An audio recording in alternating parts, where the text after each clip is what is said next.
spelling. Okay, yes. My name is Fernando Miralles-Wilhelm, and I'm the Interim Director of the Earth System Science Interdisciplinary Center at the University of Maryland. Okay. So,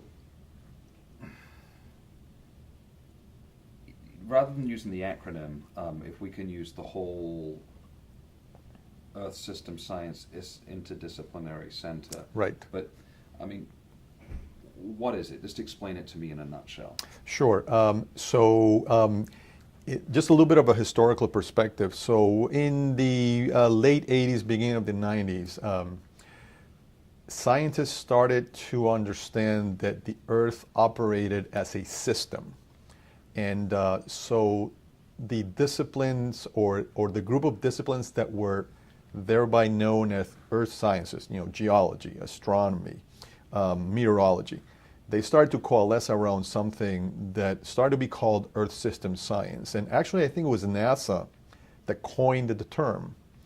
At that time, NASA was also converging towards doing more research that was integrated across the earth sciences disciplines and what became known as Earth System Science. And they came to the University of Maryland with a proposition to establish a research center here. And the reason it was here is because we're just 5 miles down the road from NASA Goddard. So that's how the Earth System Science Interdisciplinary Center was born here at the University of Maryland in 1999. And we've been in operation for about 18 years now. So what are the main fields that you operate in? Right, so if you think of the Earth, I mean, think about sort of the three major components. It's the atmosphere, it's the oceans, and then there's the land.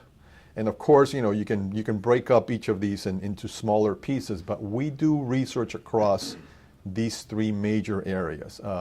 And they're not separated. Everything that happens in the land is influenced by the atmosphere and the ocean and likewise. And that's why this integrated approach is needed. And you have all disciplines. You have the atmospheric sciences, you have the biology, you have the chemistry, you have the physics, and everything's tightly integrated. We have evolved into incorporating also the human component. So we're now looking at not only the natural, the physical sciences, but also the social sciences, because we understand the impacts that humans have on the Earth system, and likewise the impact that the Earth system, things like climate and weather have on human life. So we've been evolving, and that's sort of the track that we're on now. What's the value of the research? Well, I think if you think of everything we do in our daily lives, from whether deciding to travel or whether where we go to work, in terms of a larger scale, what countries do with their economies, everything is influenced by the natural system that surrounds us. So I think we've gotten better and better at measuring the Earth system as a whole, measuring rainfall. I remember 10 years ago, you couldn't bet anything on a weather forecast. Today, you can actually bet on a weather forecast even at the hourly level. That doesn't happen by chance. That has happened because a lot of people have invested a lot of time and resources in doing the research that helps us get there. And I can come up with similar examples with ocean currents and with temperatures on land that are vital to everything we do.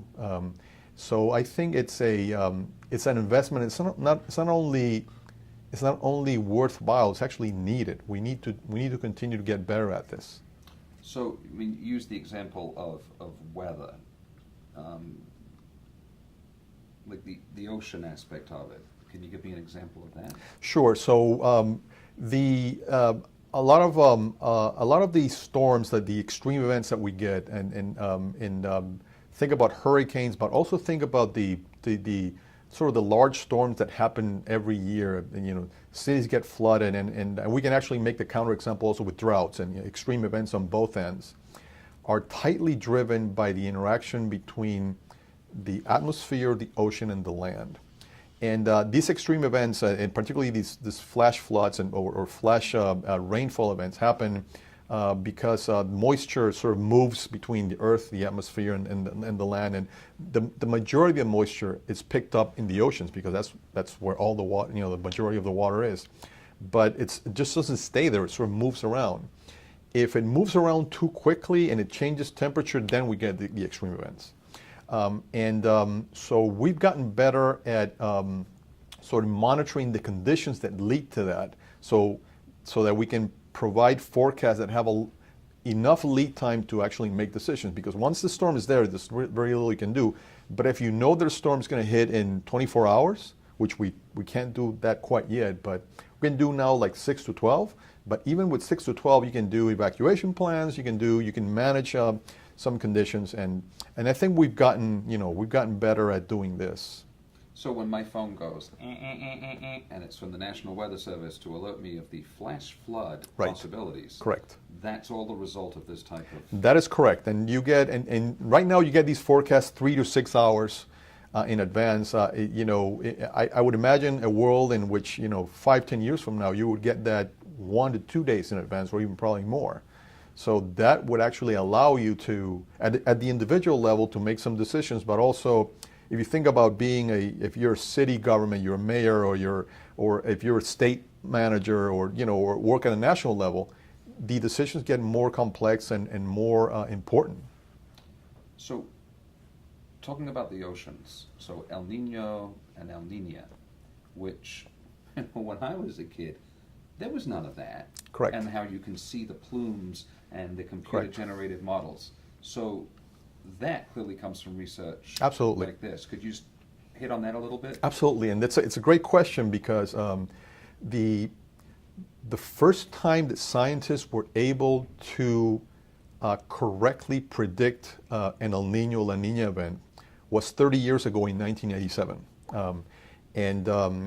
Scientists Mark Kane and Steve Sebiak at Columbia University published a paper in which they coupled an atmospheric model with an ocean model. And this is going to sound a little bit sciencey, but it's important.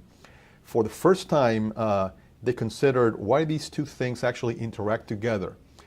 Up to that time, meteorologists were focused on the atmosphere, oceanographers were focused on the ocean, and we weren't able to really predict something like El Nino.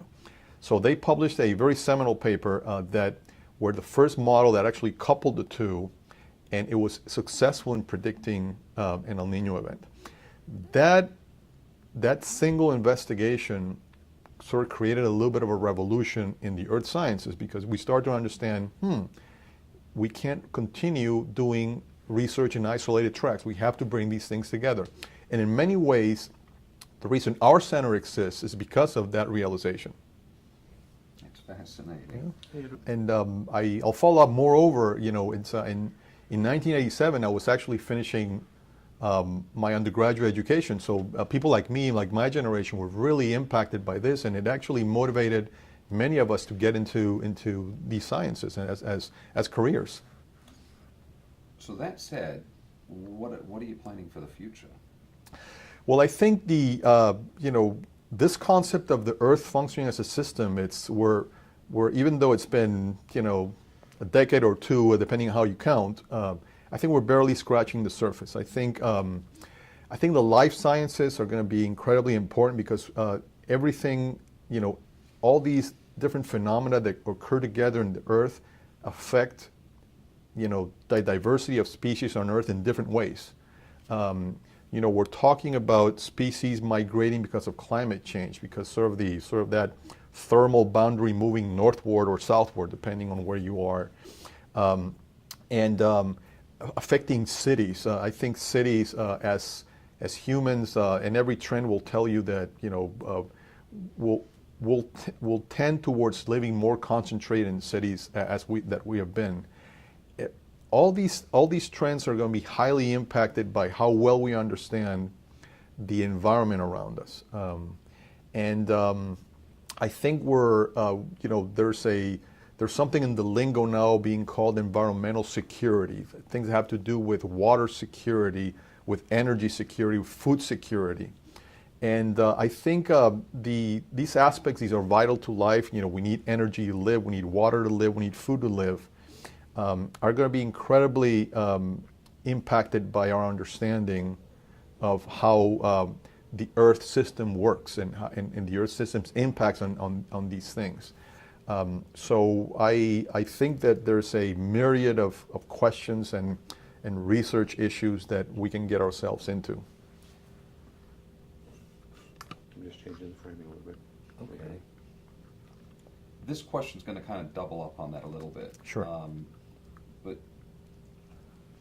tell me when you're good. Yeah, I'm rolling. I mean, what are the challenges ahead, and how are you, as a department, part of the solution? Right. So, one of the aspects that we have been trying to do here at ESSIC is to, when you speak of something like the Earth, you sort of try to think at the global scale. And a lot of the research on climate change and a lot of what's been communicated to the public has to do at very large scales. When you talk to anyone in a city, in a country, people want to understand how this relates to them. So a big challenge that we see moving forward, and something that we have been actually working on, is to work on smaller scales. So for example, we're now engaged in projects in different parts of the world, in the Middle East, and where there's a lot of water scarcity and there's a lot of social instability associated with issues that relate to climate indirectly. People may not realize it, but a lot of the instability in the past 5 or 6 years in the Middle East has been due to water. We're engaged in work in Latin America, where it's a different host of problems, because Latin America has plenty of water, but they have lots of issues with access to that water and with pollution. We work here in the United States, where we've learned, for example, that shifting towards more renewable energy sources because the oil market was getting a little bit fluctuating. That actually, trying to be more biofuel dependent creates more water scarcity, because it's you need a lot of water to grow the biofuels.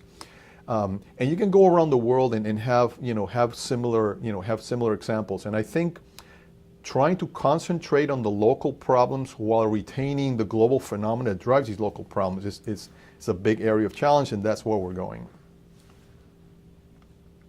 Let's talk about the center for a second. Sure. So it was founded in what year? 1999. So 1999. So if you could just tell me that, it was founded in 1999, how many researchers you have, and three of the top things that you guys focus on. Sure. So we started in 1999. It was started by a handful of people, and today we're about 160 full-time scientists. We have researchers that sit in this building. We have a group of researchers that actually are co-located with NASA here at Goddard, and with NOAA. We have a big NOAA research center across the street, we work across a variety of issues. I'll give you a few examples. So one big concern for us is sort of the cryospheric sciences, the sea ice and glacial melting, and what does that do to the global water balance and into climate change in general. And people don't realize that issues, heat waves that occur in equatorial countries may be driven by glacial melting or the melting of the ice caps that's happening. So that's one big area we do. We do a lot of work also in sort of nuts and bolts weather forecasting. I mean, that continues to be an area that has incredible economic value, because everything that we do in our daily lives is influenced by the weather on that day and by our ability to forecast weather within a few days. And we've gotten better at that forecasting. A big challenge there that we're working on is, so what if we were able to forecast not just a few days, but 1, 2, 3 weeks in advance? That would actually enable an incredible economic value to society as a whole. We do a lot of work. We're starting to do a lot of work, and you'll hear from one of our researchers on impacts of climate change on several species of fauna. you know, and it's not just for environmental or ecological purposes. As some of the of the fauna that we forecast, that we monitor, has a lot of economic value. We do a fair amount of work as well in terms of trying to understand the impacts of deforestation, again, on climate, but also on forests as an industry, which, you know, with wood and wood production and wood distribution worldwide also has an impact. So we're trying to tie everything that we do to economic impacts, because that's where we see that the value can be demonstrated. So I mean, you're talking about, you know, wood and deforestation. I mean, man has burned wood since the beginning of time. Right. But now I understand that burning wood is more pollutive than other forms of energy. Right, right. I mean, is this basically just a simple fact that the population has just exploded in the last 2 or 3 decades? I mean, I think we've doubled. Yeah, it's definitely an issue with population growth. I mean, we see that, but it's also the intensity per capita. So it's not that just we're more people; it's that we're using more resources per person than ever before. So so you're looking at 2 exponentials, one on top of the other, I think that one of the trends we're starting to see in places is actually population growth is starting to be curbed. To the point where some projections by the UN now have us growing as the total world population to about 2050, and that starts tapering down slowly.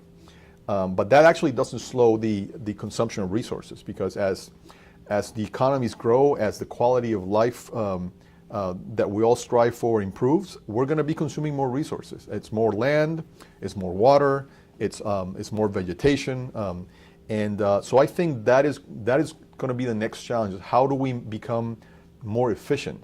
I think the population thing, it's going to take care of itself, or it's taking care of itself. I think the resource thing we need to look at. Also because, I mean, you know, I spend time in India and China and Southeast Asia. Yeah. And if, you know, you wind the clock back once again 20 years ago, it was a very simple life. Now Correct. You go, I mean, Yeah. Vietnam, I think there's more than 1 million mopeds in Sure. Saigon alone. Sure. So clearly people are using resources which impact the planet. Absolutely, and I think, you know, part of it stems from the fact that, you know, as the world, as a society, and, you know, we do a fair amount of work here funded by entities like not only NASA and NOAA, but also like World Bank and Asian Development Bank, and you know, one of the things that we've noticed in international development issues is that as we strive for the quality of life to go up, you know, we want people to be healthy, we want people to be well fed. That puts additional pressure on our land resources. And in the case of India, you know, India's a very interesting case. India's severely overpumping their aquifers to generate energy that they need to live.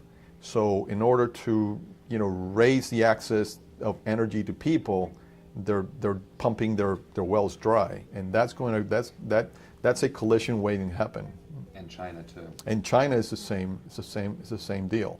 So I think the challenge for us, Earth system scientists, if I can put everybody on that same umbrella, is to find ways to do this in a more efficient, increasingly efficient, more sustainable. You know, the old example of the more efficient toilets. You know, toilets 30 years ago, there were 4 gallons per flush. Now we're down to 1. Can we do more with less? You know. Do you find that other countries share your concerns? I think they do in different ways. I think everybody recognizes this issue of putting more pressure on resources.